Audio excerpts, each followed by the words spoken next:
আসসালামু আলাইকুম, সবাই কেমন আছেন? এই তো সকাল সকাল আবারও একটা ভালো লাগা কাজ, আর বরাবরের মতোই আপনাদের সাথে শেয়ার করা এই যে 1 কেজি আমসত্ত্ব, এটা এখন চলে যাবে হালি শহরে। তো সকালে এগুলো রেডি করে ফেলি, এখন স্কুলে যাব, তো যাওয়ার আগে এই পছন্দের কাজটা করে নিলাম। এই যে মজার 1 কেজি আমসত্ত্ব।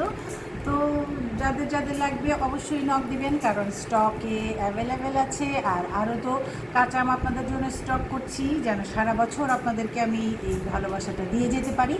তো সবাই ভালো থাকবেন, দোয়া করবেন আমার এই ছোট উদ্যোগের জন্য।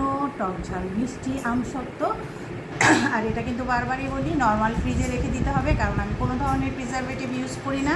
একদম আমাদের মা নানি দাদিরা যেভাবে বানিয়েছে সিম্পল ওয়েতেই করি, যার কারণে আর অতিরিক্ত শক্ত করি না। শক্ত করলে আমার কাছে সেই ম্যাঙ্গোবারের টেস্টটা লাগে না। তো নর্মাল ফ্রিজে রেখে দিলে আপনি 1 বছরেও এটা কিছু হবে না, সেখান থেকে বের করে করে অল্প অল্প করে খেতে পারবেন। আর এই তো এখানে হচ্ছে, এটা হচ্ছে 1 কেজি আমসত্ত্ব। আর এটাকে একটু লবণ, মরিচের গুঁড়া আর সাথে একটু বিট লবণ দিয়ে যদি একটু নিয়ে আলাদা খাওয়া হয়, তাহলে তো আর কোনো কথাই নেই।